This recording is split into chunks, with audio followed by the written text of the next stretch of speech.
Alters, from 11-Bit Studios and out later this summer, is a mix of sci-fi tropes, Fallout tactics, base building, third-person, survival games, sims, and a telltale-like story that follows a man, the main character, after he crash lands on a faraway planet. Think Titanic if Leo just pushed Kate off that piece of metal and surfed onto an island beach somewhere. Except here, he finds a sweet one-wheeled dune buggy and decides to set off exploring and base building. This is KARAK with ACG, and as always, it's my continuing mission to bring you reviews and previews that aren't 2 minutes long or filled with sponsored bullcrap. The first 1,000 people who hit the like button will be the first 1,000 people who have. And here's my preview for Alters. Unicycle main bases, non-union work hours, and choking down waste material made dumplings with your frenemies, who are also you. I'm going to be honest, when you take this many different gameplay styles and you merge them together, there are so many examples of the Frankenstein monster type of games that can create. Games that careen through their gameplay like each piece wants to be as far away from the other as they can be. Crash landed on an alien planet, here in Alters you quickly piece together what's happened, or sort of. A disaster of some sort that resulted in your various life pods being tossed to the winds and the main base left empty aside from you.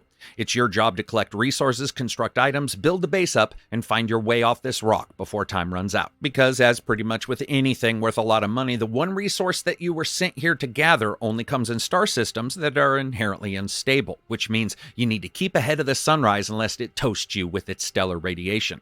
Firstly, the game has a very sublime feeling of otherworldliness, claustrophobia during some exploration, and the contained feeling of the tunnels being too small and the base being too clinical is sandwiched against the very real human emotion of desolation that you'd feel if you were stuck on an alien planet. As you look out over a massive valley and realize that you're going to have to truck it 5 miles to get some far-off resources, there are times where you actually can feel that weight on a character who's alone. What changes can he make? What can he do to save himself, if anything? Questions the player's presented with as the story builds out, but with each moment of exploration, from tight alien-looking cramped caves to huge vistas, from alien shores to hostile mountain passes, the game looks stunning. A mix of Martian and Moon in game form with a little bit of the game's Solus project rolled into it, and a touch of that clean, antiseptic look of Oblivion also in there.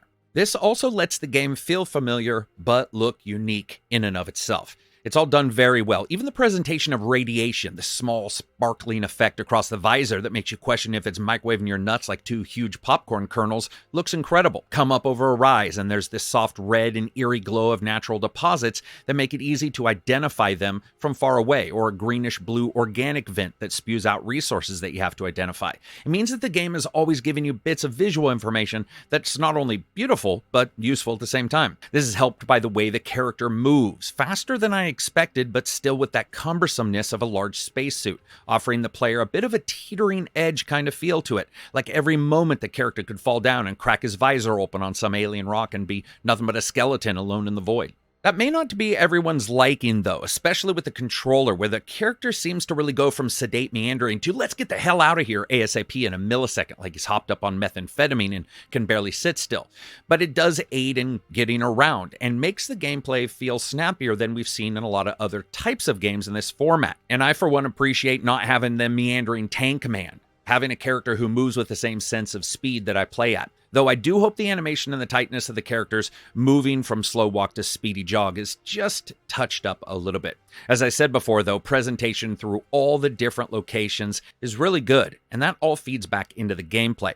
Now, the gameplay is split between a couple different parts. The first is your basic resource gathering. The boring part for sure, but we'll get through it. Scanning and working has a Sims-like feel to it, with every hour ticking down as you extract organics from the ground or deep surface scan locations for more resources that you can then use to build up or out on your base. Create equipment you need when exploring, like sensor pylons, or join the base with a different mineral deposit, or get a pickaxe to help you climb harder to reach areas. There's multiple useful, different things that you build, and it's all based within a time system, which keeps you really clicking and looking at everything that you need to do, what you need to do, and the time allotted per day you have. Going out on trips, coming back to build something, and then going out again. Really, any kind of construction or building is done with a time-lapse-like movie feel to it, in a montage of blurred creativity as you scurry around in super speed, making whatever it is, and putting that within your schedule. Because no matter what you do, that clock is always ticking down to true nighttime.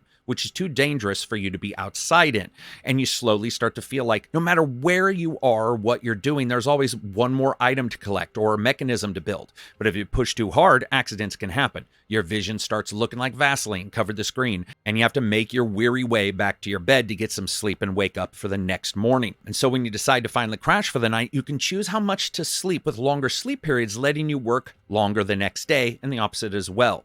But it's not all just the mechanics. The game also delivers a ton of story inside and outside the base, with the main base story unfolding between you and the communications back to base, as well as with your other alters. The first part of this is like being forced to listen to half a murder mystery podcast, consistently creepypasta, and at least 5/10 of a dystopian future simulation, never quite getting all the information you need as the story starts out. But just as everything seems fixed and you're presented with another problem as time clicks away, you realize that you really can't do it all alone. And with everyone else dead, your only real chance is to create the namesake of the game, and that's the alters. And I left this for last for a reason. So what can only be described as a really good idea, you and the computer decide that you might as well make a copy of yourself with your DNA and a brain map that the computer has. And nothing speaks to true madness like having to watch yourself cook and clean and walk around and argue with yourself and do all of the same things you normally do, but just slightly different, because that's the oddness of quantum time in different realities. You see, though this quantum computer on board has all of your memories inside, it remembers the big parts, particularly memorable moments, and from those it can create other versions of you, the alters, memorable events like breaking up with someone or taking that different job. So think of it as really a simulation of later life. You go back, choose a memorable moment, and you can bring a clone into the world based on that memorable moment and the change between your life and theirs.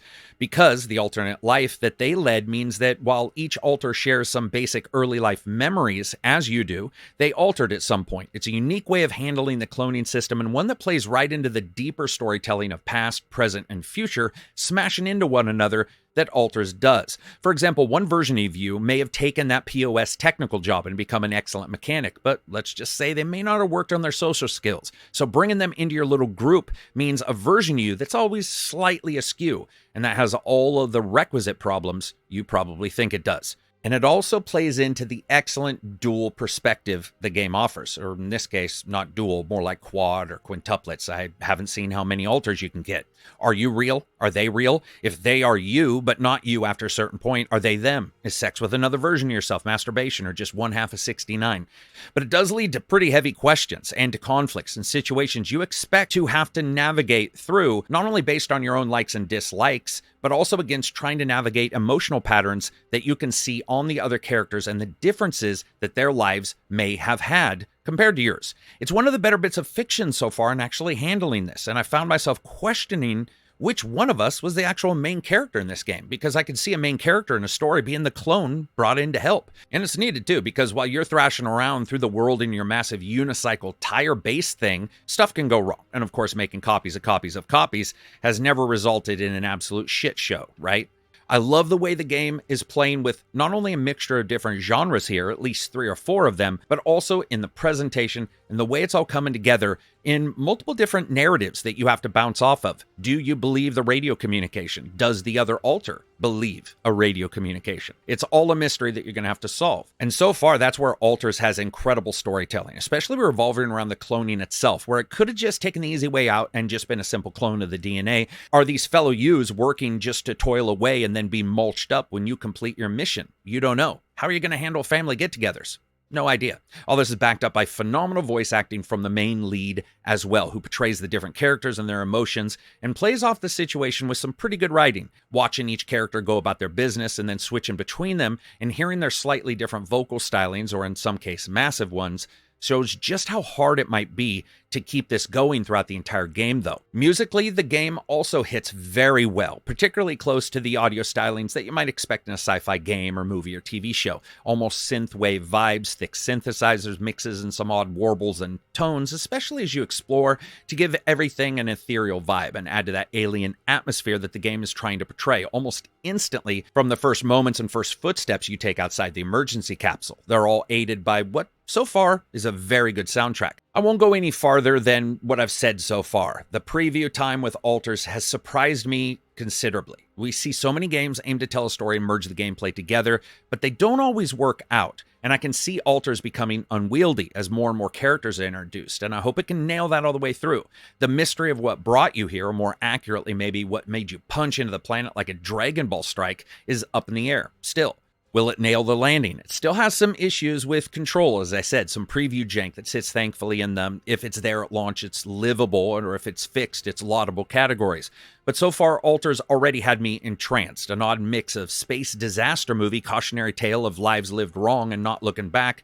If Altars can nail the landing, unlike the main character's disastrous own fall to planetside, I cannot wait to see what this game is going to deliver, because as a preview, it was one hell of a surprise to get, and really did astonish me in how far it is already. What do you think? Do you like the idea of the game that mixes this many story elements and genres together? Sound off in the comments and leave one. It helps hugely, and it will make you feel good. Probably. I can't tell, because this game has me questioning even how I feel sometimes. A very enjoyable preview so far. Peace out and enjoy the rest of your week.